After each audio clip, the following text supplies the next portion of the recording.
Everyone. I'm Erin with the Minnesota Safety Council. Thank you all for joining us today for this 1 hour self-care and wellness and mindfulness session today, presented by Danielle Thornton. She's a community health education coordinator with NAMI Minnesota.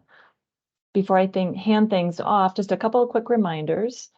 This session is being recorded, as I just mentioned. It will be made available on our website for later viewing. And to ask a question or share input throughout this session, please use the chat feature just right on your screen.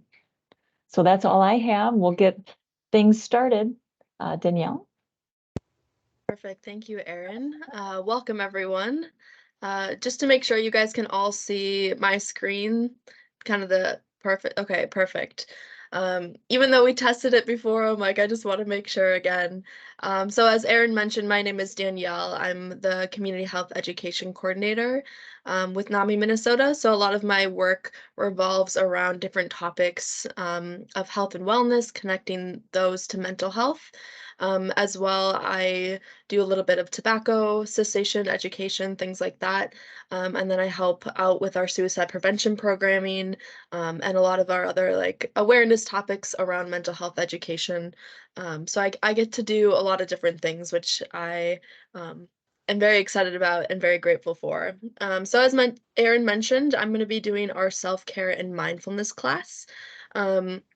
This class, I kind of want it to be pretty relaxed. I like to tell people that, maybe this is stuff that you already know, and that's great.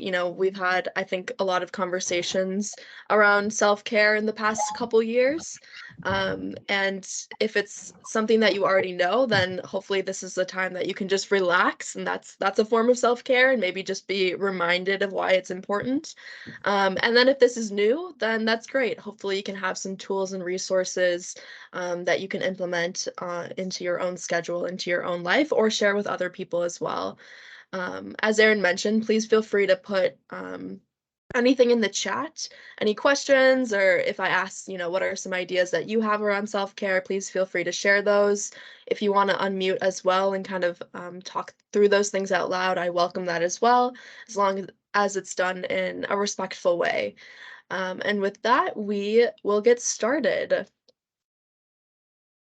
All right, so I wanted to start this presentation off with a really quick breathing exercise just to kind of help us all relax a little bit and just kind of bring some awareness to the present moment, which we'll be talking a little bit more about in terms of mindfulness. But I think breathing is a really great tool and resource for allowing our bodies to relax. There's a lot of science and research around breathing that I personally do not know all of it, but it is something that is really powerful and really useful. And I think a lot of people don't always understand or take into account, different breathing techniques and things like that.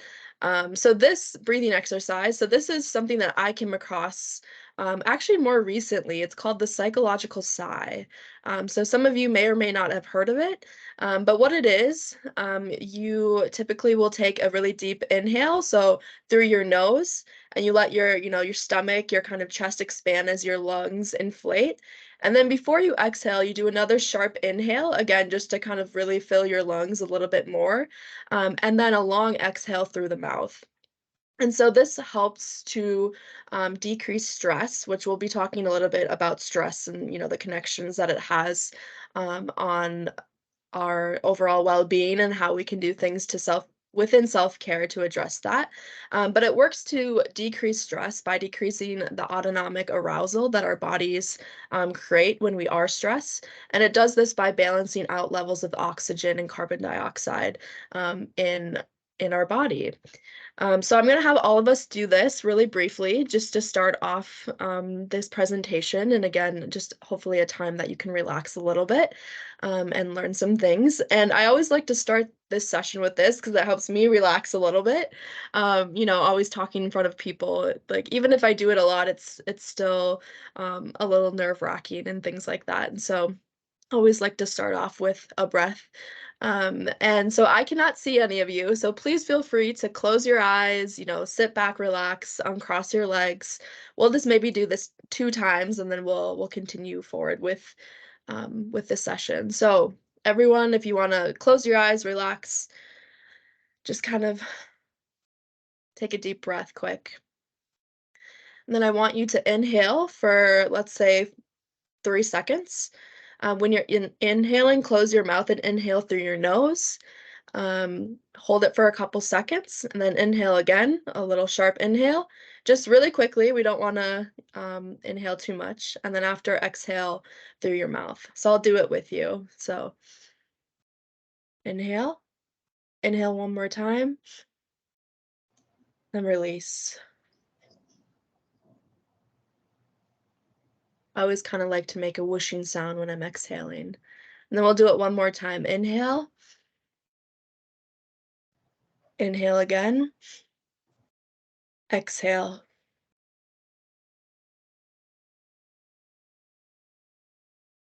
So the psychological side, there's been a lot of research that shows that it's very useful in terms of really reducing stress in the present moment that you're in. And so, again, I feel more relaxed, but it's definitely something that I recommend if, if you're in a stressful situation or a confusing situation and you just need to take a step back, maybe focusing on breathing, trying this technique or box breathing or any other, method of breathing that you've learned about can really help kind of just set the tone and allow yourself to kind of just relax a little bit and see things maybe from a different perspective. So thank you for those who participated in that. I am hearing a little bit of feedback, so I'm not sure if someone is unmuted or if someone has a question. But if you have a question, feel free to ask. Otherwise, if you could mute yourself, that would be greatly appreciated. All right, so this topic today that we're talking about is self-care and wellness. So again, wellness is a very broad term, and there's a lot of things that fall under wellness, which we'll talk a little bit more in the next slide. But self-care is definitely a component of wellness. It can help promote wellness. And so just a couple definitions that I have here on the screen. Self-care is the active participation of enhancing your physical, mental, emotional, and spiritual health and quality of life. It can alleviate some of your stress. So again, self-care is not about, saying that you're never going to be stressed or not dealing with things that are stressful, but again, it's things that we can do to help alleviate some of that stress. And one thing with this definition that I really like is the aspect where it talks about active participation, right? So we have to make the choices ourselves for ourselves. And so we typically have to, identify certain areas within our wellness that maybe need a little bit more time or attention.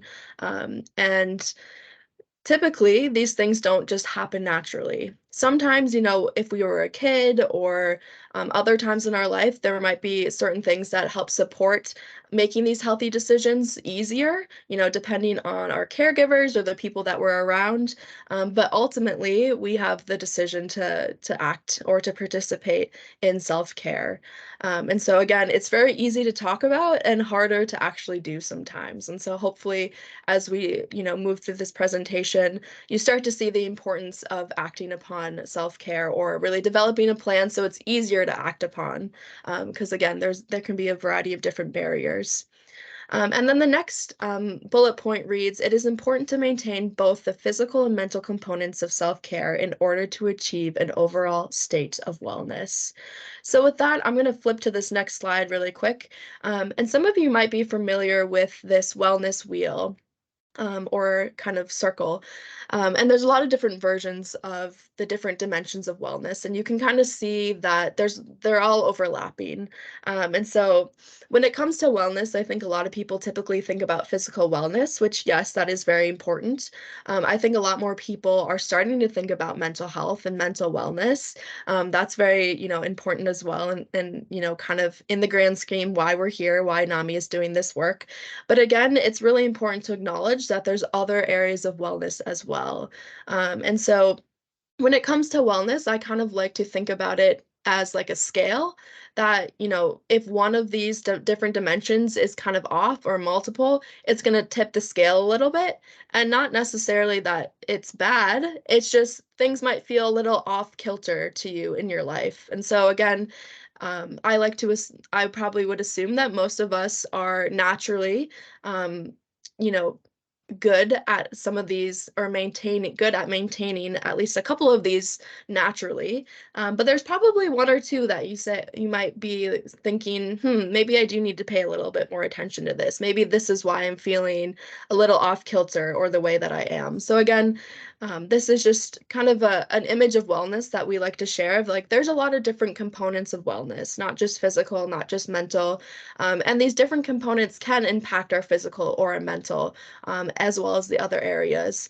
They're all very interconnected. And so coming up with a self-care plan that fits your needs within your wellness, dimensions, things like that is really important. And it's important to acknowledge these different areas, because it is going to look a little different for every single person.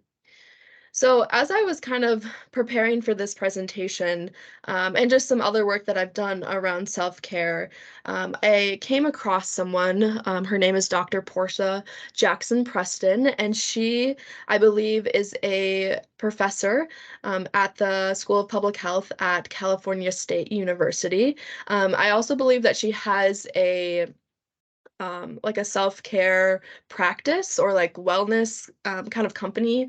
But I came across some of her work through a TED Talk, and she shared this definition of self-care, which I thought was really well spoken and well written. And so I like to share that with other people, and just kind of some of the ideas she brings to self-care, I think is really important. And so Dr. Portia Jackson Preston says self-care should also involve nurturing work that goes beyond the surface layer. A lasting self-care and wellness plan that can effectively manage stress should honor personal experiences and individual backgrounds. Again, really pointing to the fact that self-care is going to look different to different people, because we have different experiences, we have different backgrounds. Self-care for you might, only work for you. And this is not to say that we can't share ideas of self-care, because some ideas may work for multiple people. But again, acknowledging the uniqueness of ourselves, and what, makes us feel better, or helps us to nurture a healthy and well lifestyle. I also really like the aspect of nurturing work within this definition. I kind of tend to think of nurturing as gardening. So I love to garden. When I think of the word nurture, I think of nurturing my plants. And you might think of children, or things like that if you have children. But really, thinking about the times in our lives where we have to, put in intentional care again, right? It comes back from that definition, and ongoing, right? And sometimes nurturing involves little steps.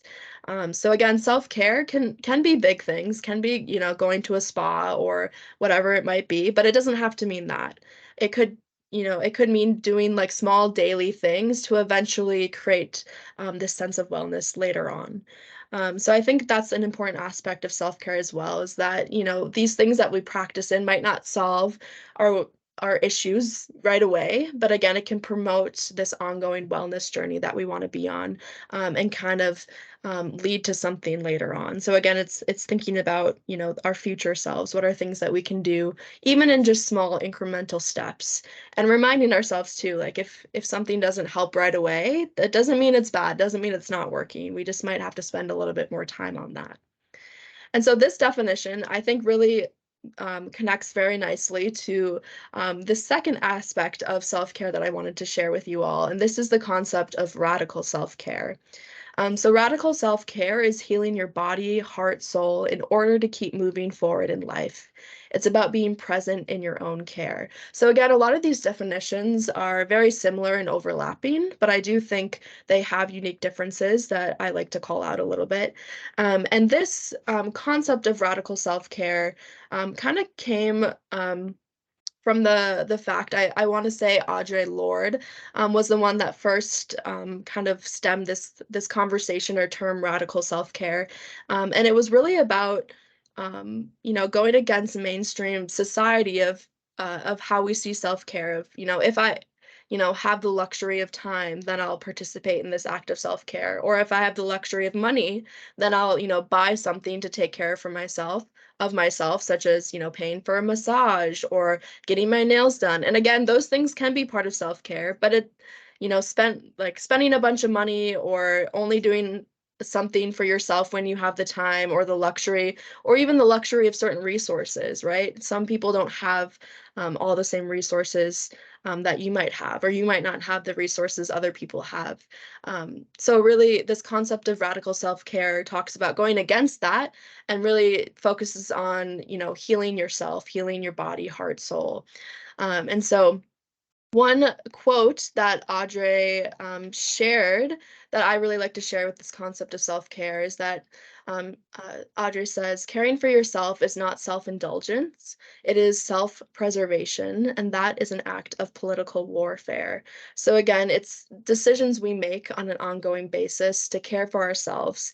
And we need to care for ourselves to be able to persevere through, the stressful times, through the challenges in life. So again, it's not an act of selfishness, and I think that's a really important thing to be mindful when we are talking about self-care, because self-care can oftentimes come off as selfish. But again, you need to take care of yourselves in order to, do your work or take care of others, or show up in your fullest sense to other people. And so when we talk about self-care, it's also important to talk about why it's important. So I really like to share this. This first bullet point, I think, is really one of my main key takeaways that I like to share with people is that self-care is the foundation of healthcare. So really, when you think about it, most people, will probably visit the doctor a couple times a year, maybe for 30 minutes at each time. Some people we know spend more time in, hospitals or within the healthcare system because of certain conditions, things like that. But on average, most people will probably just spend a couple times a year. And so when you think about it, you're spending a lot more time with yourself or with other people in your life outside of the healthcare system. So again, really thinking about the actions we take on a regular basis, whether that be the food that we eat, or how we move our bodies, or what other resources we use to take care of ourselves, those things are much more likely to have a bigger impact on our um, overall well-being than sometimes these short visits. Of course, not taking into account like medications or surgeries, things like that. Those are very important and definitely impact your health, but the daily decisions we make have a larger impact than a lot of people realize. And so self-care is also important because it promotes better health outcomes, fosters resilience, equips you to better manage stress. It allows us to practice being able to foster kindness and gentleness with ourselves. That's something within my self-care plan that I've really had to work on, of being kind and gentle with myself, kind of moving away from that perfectionism mindset of like everything has to be this way, and kind of being like, okay, Danielle, it doesn't have to be perfect, and that's okay. So I shared this slide because I think when we talk about self-care, a lot of people are like, yeah, okay, it's important. Um, and sometimes they connect with the wellness aspect. That's great. But sometimes people are much more of like a number kind of person of like, okay, what is self-care? How's that actually impacting certain numbers within society, like the money that we're spending within healthcare? So I have this graph that I just like to share with people. And this just talks about yearly savings through self-care. So this is actually, this infographic was taken from a study that was produced by a Swiss-based global self-care federation. And so this is not in particular to the US, but again, I think trends would be very similar. But when we think about, healthcare expenditures, things like that within the US spends way more money on healthcare than any other country in the world. And there's a variety of different factors for that, and it's not necessarily bad. But we do have, a lot lower healthy outcomes for our population compared to other countries who are spending less money. So again, these are just some areas that we could save within healthcare expenditures if we are practicing self-care. So again, I just like to share that because some people, connect more to the money aspect, which I think is really important to bring into the conversation. So again, the reason why NAMI is talking about self-care is because it does impact our mental health. And so Any area of health can connect to self-care. So, practicing self-care can better equip you to support in a crisis. So, again, if you feel more capable, if you feel more like yourself, if you feel well, you're going to be able to support people in a crisis, potentially a mental health crisis, which we're seeing an increase across, the entire country. Self-care can also help reduce anxiety, depression, and stress. Again, all connected to self-care or all connected to mental health, I mean. And then it can also increase self-confidence, productivity, and happiness. Just speaking from my own personal experience, when I, was really struggling with my mental health, yeah, my self-confidence went really, really down low, as well as my productivity. And so if there are things that we can do to increase those things, it's going to allow people to kind of hopefully get out of that, bad headspace or that struggle with mental health, hopefully a little bit sooner, or at least keep them safe until they, get connected to other resources. So, when it comes to the stress in our lives, it's critical that we talk about potential different stressors that we're experiencing. So, we know there's a lot of different things happening throughout our country, throughout our communities that are, additional stressors happening that can cause stress to ourselves. So, these are just some examples that we're seeing throughout, different communities throughout the country that are impacting people's stress. So, within these different stressors, it's also critical that we talk about the disproportionate impact. So, while a lot of us are experiencing similar stressors on a large scale, such as like the pandemic, there are, various communities throughout the United States that are being impacted in a different way. Than the general population. And so when it comes to coming up with solutions of how do we support people in their mental health, how do we promote self-care, it's important to talk about these different aspects to be able to come up with solutions that actually better fit these communities and acknowledge that some communities might need more resources than others. So, some statistics that kind of just go along with this, and these kind of have come out of the pandemic. So, only one third Black adults who need mental health treatment actually receive it. So again, there's a variety of different factors that might be playing into this, systemic racism, a lot of other things as well. LGBTQ plus individuals are 2 times as likely to have a mental illness. Again, a lot of things that play into this, discrimination, if there's, um, gender affirming care, different things like that um, can influence how people within this community deal with stress and deal with mental illnesses and whatnot. Adults with disabilities experience a fivefold increase in mental distress. And then also acknowledging the invisible disabilities. So 70% of people with depression are in the workforce. Barely 57% of those individuals were receiving treatment. And depression is a leading cause of short and long-term disability. So again, you know, this is just really bringing the fact that we need to have resources in a variety of different spaces and communities, but also within the workforce as well. Normalizing conversations around mental health within the workforce is really important, really critical, because there are such a large population struggling with mental health within the workforce, and oftentimes we can't see it unless we talk about it, unless we normalize it. So again, this is just bringing the importance of a variety of different resources for supporting people's mental health. So, when it comes to different stressors in our lives, there's a lot of different levels that we can think about these things. But I like to use this graph actually to kind of talk about the solutions. So, the solutions we can have to support people in their mental health. And so, this graphic is actually it comes from a public health framework model called the socioeconomic model. And this actually was used in Dr. Portia Jackson Preston's work, who I kind of shared a little bit about her in the beginning. And she really took this graph to talk about the need to bring community into the concept of self-care. So a lot of the times, when it comes to self-care, we really just focus on the self of like, I need to do these things.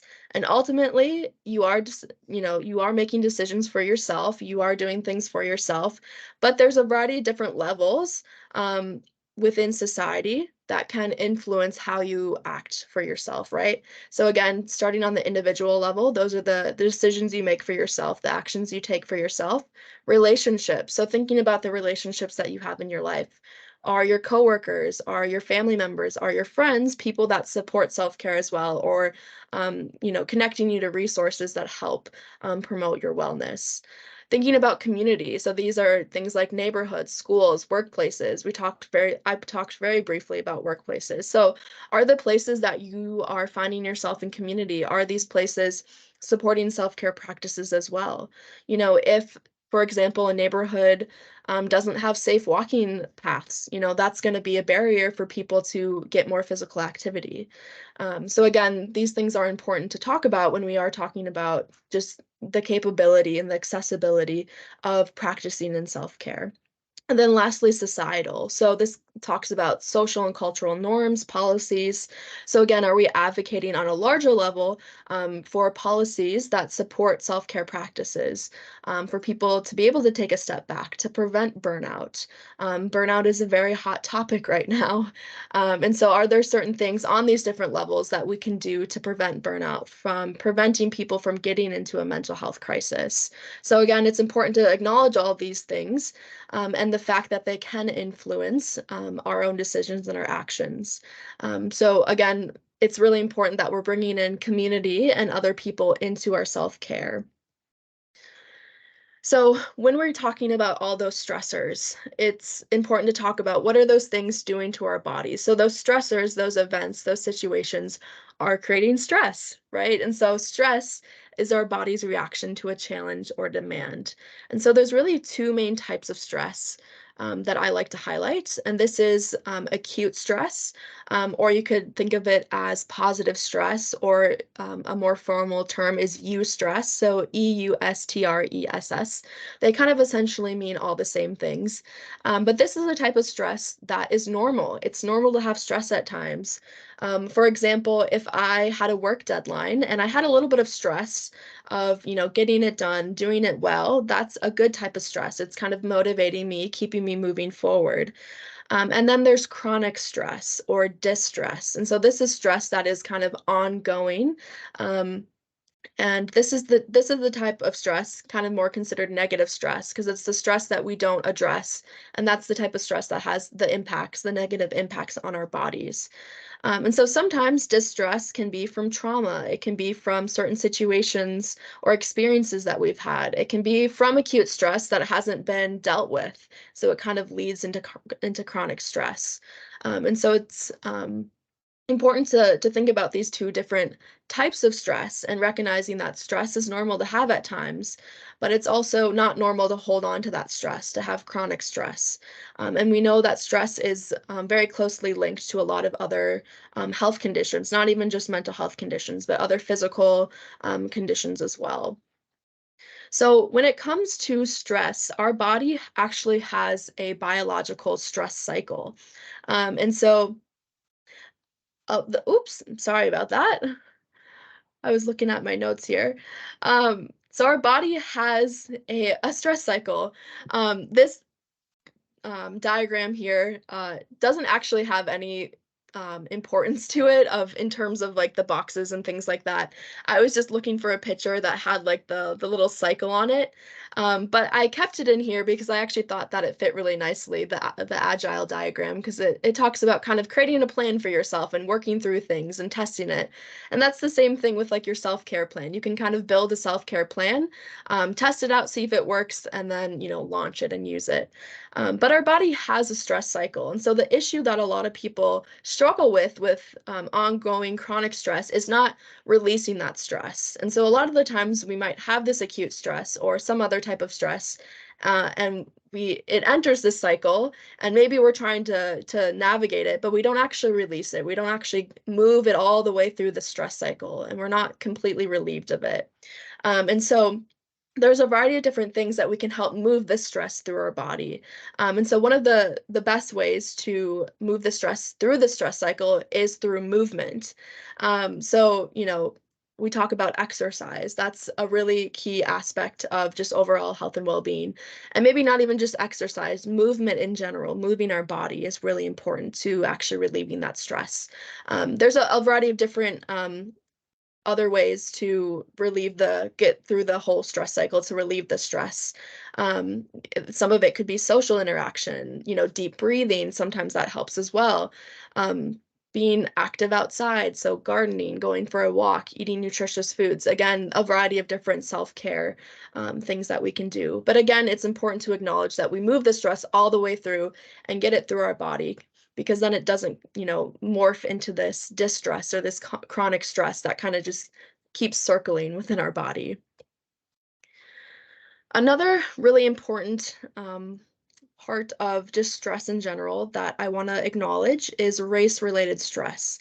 So we are seeing race-related stress um, at least more talked about within self-care and mental health conversations, because it is impacting a lot of individuals. And so this definition comes from the York Student Counseling Health and Wellbeing Center. And they define race-related stress as racial trauma is a form of race-based stress which refers to BIPOC's reactions to incidences, real or perceived, of racial discrimination. Experiences such as harmful or injurious threats, humiliating and shameful incidences, and witnessing racial discrimination towards BIPOC individuals can result in racial trauma. So again, this is kind of talking about racial trauma, but it is really bringing in the point of race-based stress. And so again, this can include a variety of different forms of racism. We know that racism, systemic racism, is a really huge problem within the US, and so it's critical that we acknowledge it.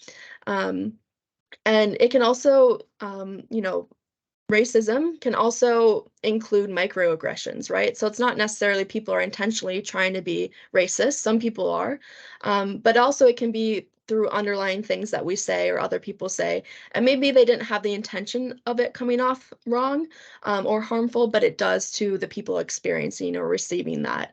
And so it's important to acknowledge that BIPOC individuals may be experiencing a different level of stress because of racism, things like that. And so it's important when we are having these conversations, because it helps us create more equitable solutions to healthcare and managing well-being for BIPOC individuals.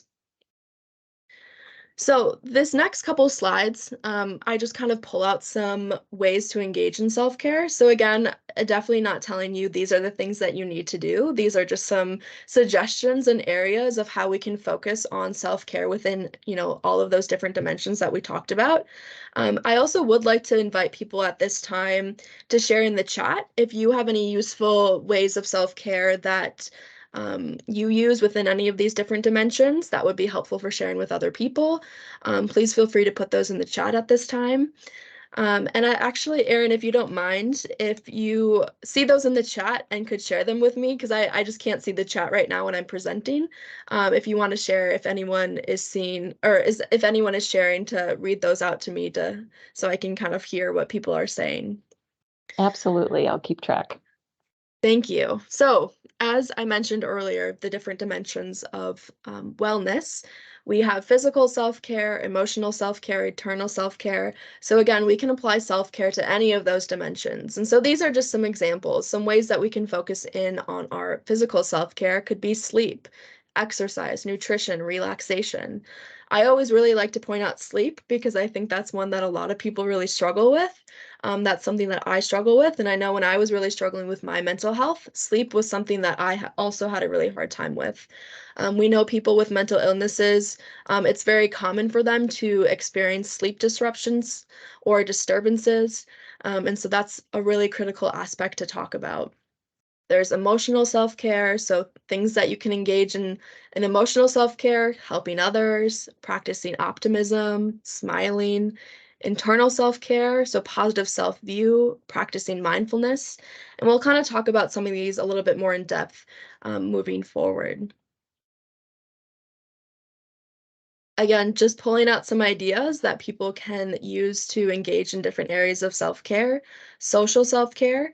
I think this one is even more, critical in today's day and age because, of the pandemic and isolation and the whole loneliness epidemic that is happening across our country, making sure that we are socializing and, making healthy relationships, things like that. I think it is slowly getting better, but it's also important that we continue to, build systems of support and communities and things like that, because it can really impact people's overall health.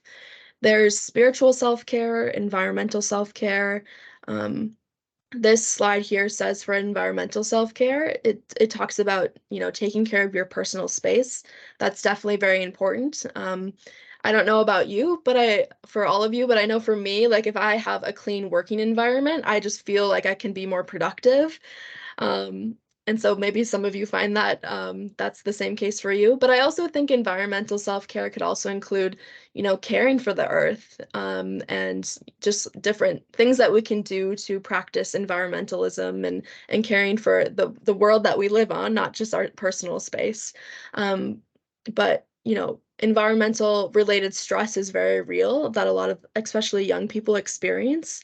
And so doing things to make them more sustainable or eco-friendly can also be a way that we can engage in self-care within the environment. I wanted to pull out this idea of technology self-care because I do think it is really important.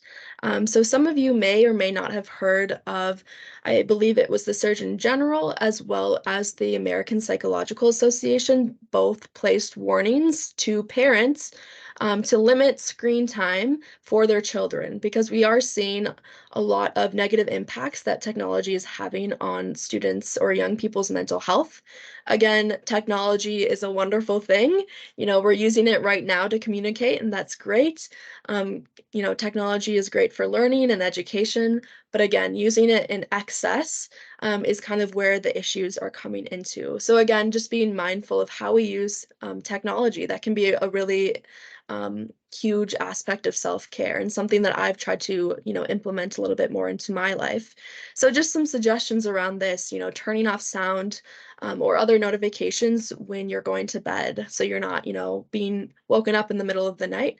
And, depending if, an emergency is happening, things like that, that's a little bit different. But again, trying to promote good, consistent sleep. If we're having little pings or emails popping up all night, that's going to be a little bit harder for us to fall asleep and stay asleep. We can lessen access to media.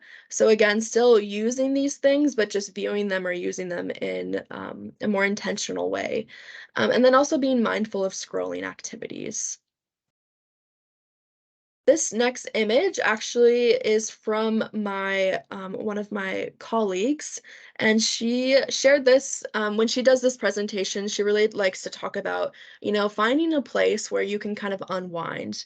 And I kind of like to take this even a little bit more further and really talk about this concept of finding your third place. So the third place is um, a place where individuals can be centered in community. And it's a place outside of work. It's a place outside of the home. So again, it's the third place where people can just feel energized and connected. And there's a sense of loyalty and community in this place. And so my colleague put this in this image in there. And this is an image from her cabin. So her cabin is kind of her third place. It's a place where she can kind of come together with other people. It's a time where she can relax. She might not have to think about things at home to do or work tasks. It's again a time or a place that she can kind of go to just feel recharged. And I think this is really just a form of self-care that's really important because again, a lot of people thrive within community. Even as an introvert, I'm an introvert. So even as introverts, we need relationships, we need community. Maybe not in the same capacity of people that are very energetic and really people focused, but we still, it's, not good for us to be isolated all the time. And so this idea of finding the third place kind of came out of this concept of the blue zones, if any of you have heard of the blue zones. And these are kind of like hot spots that have been identified around the world that have some of the longest living people. And finding your third place was kind of a key component within a lot of these blue zones. And so, again, this is just kind of an idea and something to think about that I wanted to share with all of you. Another form of self-care that I think is really prevalent in today's culture is sleep as self-care. So again, when it comes to mental health in general, sleep can kind of be part of this vicious cycle. If someone is struggling with their mental health, very likely they might be struggling with sleep or vice versa. And it's kind of hard to tell if, is my sleeping problems causing my poor mental health, or is my poor mental health causing my sleep issues? So again, it can kind of be confusing. But sleep is a very vital aspect of our health and well-being that we need to participate in. And so, again, professionals recommend 7 to 8 hours per night. I know depending on people's schedules, I know depending on people's bodies, those might not be what you're getting or what you need. So, again, really just taking the time to think about yourself and your own needs around sleep, but again, making it a priority to get good quality sleep, however long that might be. So just some ways to participate in sleep, or participate in more self-care practices around sleep. Could be going to bed at the same time, also waking up at the same time, keeping that routine. I've spoken with a sleep specialist, and she shared with me that our bodies are actually very trainable, which is kind of cool to think about. So when we go to bed and get up at the same time, our bodies kind of start to find that pattern or that circadian rhythm, and we more naturally wake up or we more naturally fall asleep easier when we kind of train our bodies to do that. And then there's also some other suggestions here. So checking on conditions that you sleep in. So our bodies typically fall asleep quicker and stay asleep when the temperature is a little bit cooler in the room that we're sleeping in, because our body naturally drops a couple degrees at night. There's different apps that people can use. I haven't used this app, but there's a variety of different apps that different people recommend. So again, they might help you build like a sleep routine. You can track your sleep. There's a lot of really cool resources that people can check out. I also wanted to include gratitude awareness as a tool of self-care, and even more so, gratitude practice. So, of course, it's important to be aware of the things that we're grateful for, but when we actually practice within that gratitude, I think that's really where it starts to make the change and the impact. And so, I really think gratitude awareness, gratitude practice, is really beneficial for us because our brains have this capability. It's called neuroplasticity, and it's our brain's ability to kind of change and morph over time. So, again, if we are on a regular basis, recognizing and practicing sharing gratitude with other people, becoming more aware of it, our bodies will pick up on it quicker. Our brains will be more aware of it quicker because we're creating those neural pathways that make it easier for us to practice those things. And so these are just some ideas of how we can practice recognizing gratitude in our own life. So naming 3 things you're grateful for before or when you get up out of bed in the morning. This is actually something that I've implemented in my life. Um, Before I worked with NAMI, I actually was in the Peace Corps briefly, doing some public health work. My background's in public health, but I was sent home because of the pandemic. And so at that time, I was just really confused on, what was happening, as a lot of us were at the start of the pandemic. I was really, disappointed that I wasn't able to go do the things that I had set out to do and worked so hard to be able to do. And so I started this gratitude journal just to kind of pull myself out of that negative headspace.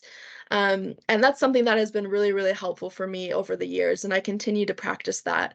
I like to say I do it every day, but that would be a lie. I try to do it every day, but it's probably a couple times a week that I actually sit down and will write. So again, just another suggestion that people can check out. And then also other resources to, doing things that give us joy, consuming media or other resources that make us laugh, make us feel good. Those can have really positive impacts on our health as well. Okay, so bringing support into self-care, I think, is also a critical aspect within this conversation and kind of goes back to that socio ecological model that I mentioned earlier in this presentation. So when we are talking about self-care, it's very obvious that, sometimes we need some extra support to be able to participate or feel motivated to practice in some of these things. And so finding support can be a really key aspect of being able to maintain these healthy practices. So just some suggestions: building a support network, developing a positive cultural identity, strong sense of self, bringing other people into, your cultural identity or helping you to discover that can be really beneficial. Finding positive role models. This has been really beneficial for me in my work at NAMI, as well as just feeling like I'm doing good things.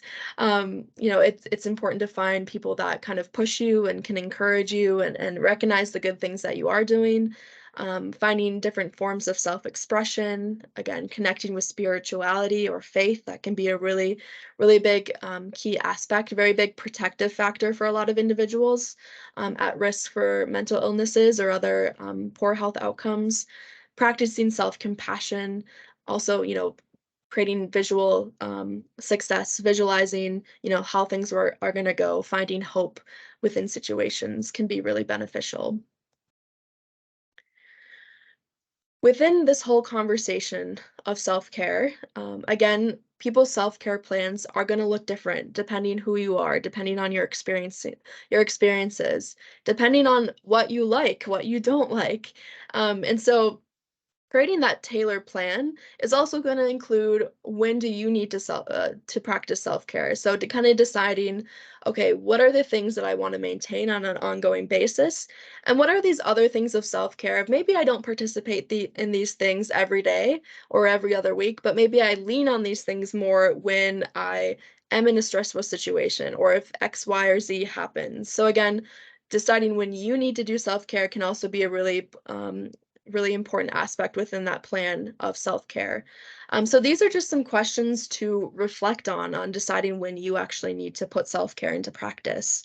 Um, would be happy to send out these slides as well. So again, you don't have to write all of these down or anything like that. You can kind of reference back the slide for these are just kind of some reflection questions. So again, asking yourself, how is my body feeling? Asking yourself, have I been practicing self-care today? So again, I firmly believe that self-care is a daily thing, but it doesn't mean big, huge daily things. It could be small, little things, like practicing writing in a gratitude journal, or maybe going for a walk at lunch, or whatever might fit into your lifestyle. So again, these are just kind of some reflection questions that you can ask yourself when developing when you need to enact some of these things. And I did share a handout with Erin, who will email at the end of this session kind of a worksheet that talks about building your own self-care plan. So these questions can be helpful in terms of kind of just getting a conversation with yourself going. So when I talk about self-care, I hear from a lot of people that, a lot of people know that self-care or the certain things that we do for our health and well-being is important and they should be doing it, but they just sometimes don't feel motivated to actually do it. And so something that I really like to bring up with people is when it comes to motivation to do these things, I think I challenge people to think about motivation in a little bit of a different way. And so, how I see it is that motivation is our ability to see hope in a future situation that drives us to act in some capacity in the present moment. So, again, it doesn't mean that right now I feel like doing this, but it's being able to become self aware and know of like, hey, this is something that I'm hopeful that will happen in the future in terms of my health.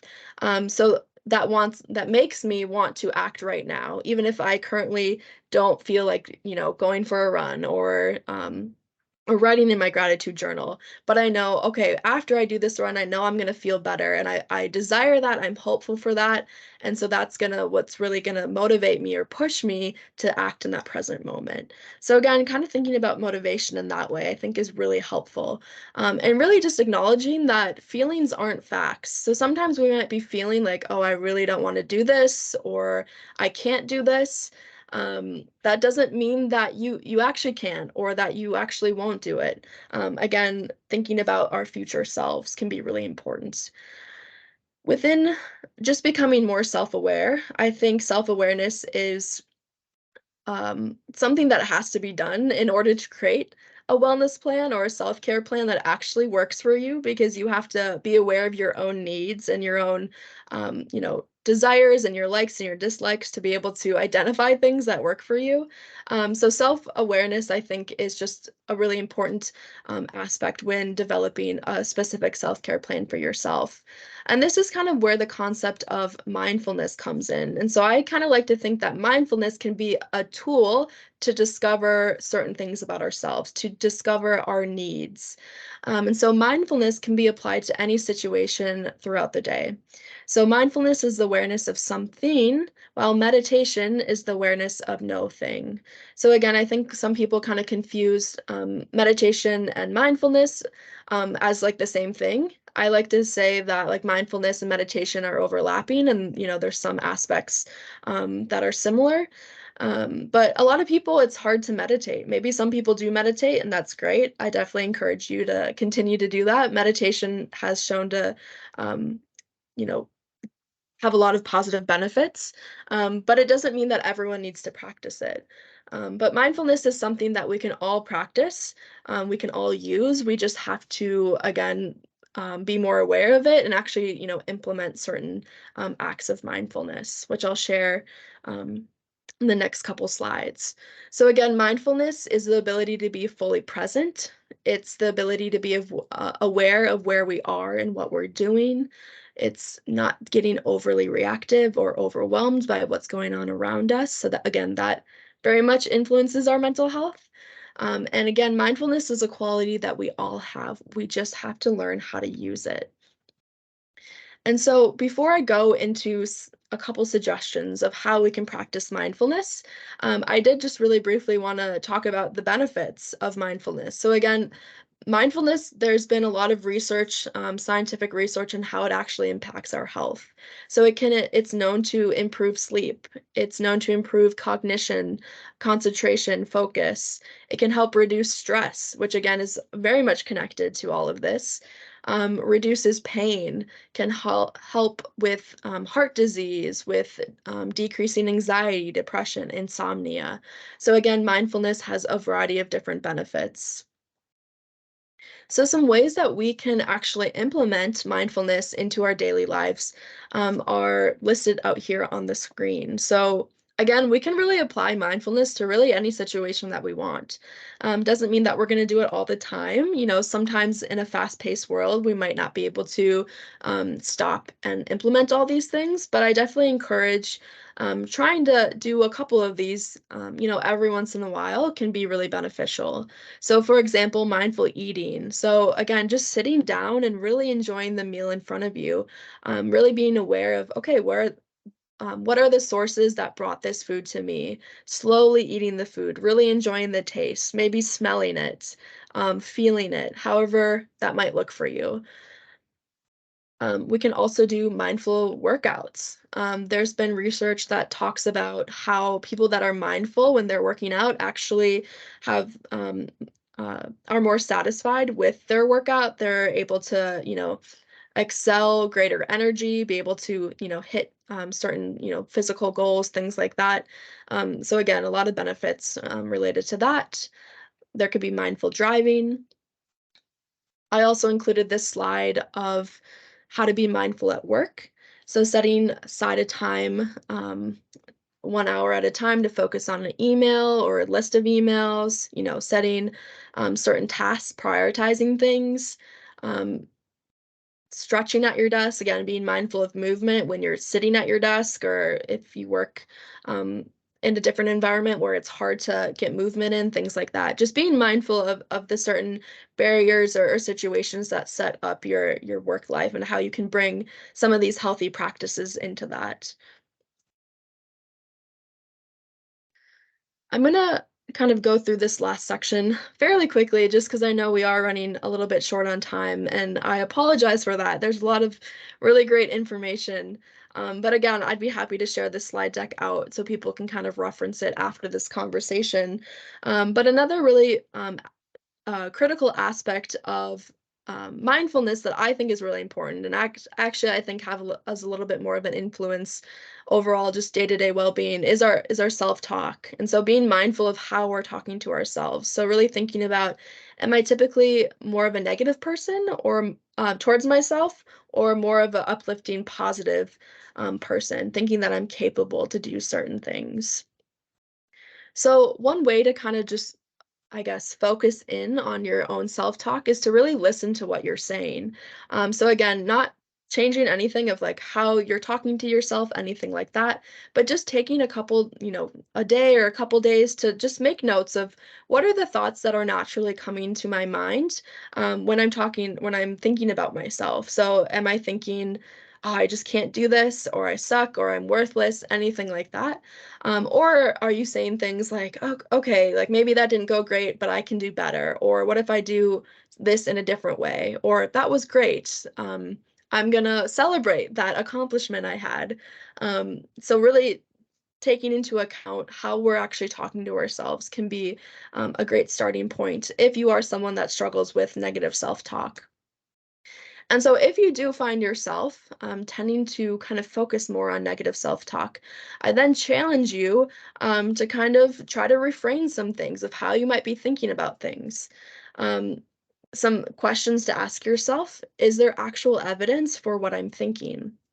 What would I say if a friend were in a similar situation? I've used this one a lot for people. I've had friends, I have a sister, and growing up, I've had a lot of people say, like, "Ah, I look ugly," or "I can't do this," or anything like that. And I always ask them, like, "Would you say that to me? Would you say that to a friend?" Um, Maybe they would if they were a jerk, but I think most people wouldn't. So again, challenging yourself of like, would I say this to somebody else? And typically, if it's like a harsh negative thing, typically probably wouldn't. And so again, really challenging how we're talking to ourselves can really just change our perspective of how we're showing up, how we're caring for ourselves, and how we're, prioritizing our well-being. So some examples of being able to reframe our self-talk. So these are just some examples from I think this comes from Dr. Daniel Amen. He's a psychiatrist, and he talks about um, ants, automatic negative thoughts, and just really training ourselves. Again, our brain has that neuroplasticity concept to train ourselves to see things in a more positive manner. People that see things in a more positive way um, are more likely to feel capable to actually achieve things, feel more motivated. Again, there's a lot of benefits around just seeing things in a more positive way. And so, just some examples. So, for example, if you say something of, it's too complicated, I can't do that, maybe rephrasing it to, I'll tackle from a different angle. Or example, I'm not going to get any better at this. Maybe you could say, okay, I'll give it another try. So again, I really firmly believe that our thoughts really influence how we actually respond and how we act. And so if we are, people that pick up on more negative things, which is a lot of us, our brain actually has a built-in negativity bias. It can be really easy to pick up on those negative things and not focus on the positive. Affirmations is also a really great way of focusing in self-talk, and really just allowing our brains and training our brains to believe good things about ourselves. So some examples of affirmations can be that I'm doing the best I can, I respect and love myself, I believe in who I am, I can grow and change, I'm worthy. So just kind of ending that last little section there. I like to end with this quote that says, "We are what we think. All that we are rises with our thoughts. With our thoughts, we make the world." So, again, how we see ourselves, how we think about ourselves, you know, thinking about the capabilities that we have, the talents that we have, the good things that we do have, focusing on those can really, influence and change how we practice in self-care, how we promote wellness for ourselves, but also for other people within our community. So I think it is really an important aspect to think about. Typically, if we would have a little bit more time, I would invite people to engage in a mindfulness activity. This activity focuses on the different senses that we have. Again, I encourage you to try this one out. You can, if you don't know how to do it, you can Google it. There's probably like a YouTube video that walks people through it, but it's pretty easy to use. But it's a really great resource and tool to just help ground people into the present moment that they're in. So as I wrap up within this last minute, and I do acknowledge if I go like 1 minute over, if people have to leave, totally understand that. So I do really briefly just want to talk about, if we are practicing in self-care, if we're doing all these things to promote wellness, there might be times where we still just can't find peace or something is still off, we're still struggling. And this is where it kind of leans into the conversation of talking about mental illness. Again, NAMI, we're all about, educating around mental illnesses, mental health. And we really want to normalize that it's okay to reach out for help because sometimes there's, things that we might need to get more formal treatment for, whether that be medication, therapy, a variety of different things. And so these are just some examples of symptoms that someone or you yourself might be struggling with a mental illness. So examples, overly emotional, difficulty concentrating, patterns of tardiness or absences if they normally aren't, if this person isn't normally tardy, things like that. Some other examples, difficulty handling time pressures. We know mental illnesses can also be connected to physical problems, so headaches, stomach aches can all be indications that someone might be struggling with a mental health condition. So again, really promoting seeking help, reaching out for help. It's okay to need other resources. So again, these are just some examples. Reaching out to primary care providers, checking in with your therapist, learning about employee assistant programs, things like that. Bring other people into your struggles. Let people know. And then again, really leaning on your support system. So with that, that wraps up the end of my presentation. This last slide just kind of talks about what we do at NAMI, which it sounds like a lot of you are very familiar with our work. You've had some other speakers in the past. And so I really thank you for inviting me to talk with you all today. I hope that it was beneficial. We do have an evaluation link that I will send in the chat here, but then also Erin will send in an email. So if you have to hop off anything like that, you can look for that evaluation in that email. And with that, I thank you for coming and please feel free to ask any questions. And I'll make sure to include the resources that we went over to Erin so you can get that in that email, that follow-up email after the session. Thanks, everyone. Great, thanks, Danielle. And for everyone joining today, we had a wonderfully large group. And so thanks for sharing all your helpful resources and information. The recording will be up on our Minnesota Safety Council website within a day or two. And yes, watch your emails for the link to the session evaluation, links to the 2 handouts. I did post in the chat. I do apologize. I think our chat feature was experiencing some glitches today. So Okay. if you all didn't see the 2 additional resources that I posted, we will include those in the email as well. And a link to your PowerPoint. I believe you said it'd be okay to share that. So thanks Yep, again. of course. Yeah, thanks for having me. I was gonna put the eval in the chat here, but I'm having a little bit of problems with that as well. So I'll just email it to you and you can send it out with that follow-up email with all of those resources. Will do, will do. Yep, we've got a glitch with the chat, so apologize again for Okay, that. not a problem. It happens. Yeah, Technology. wonderful.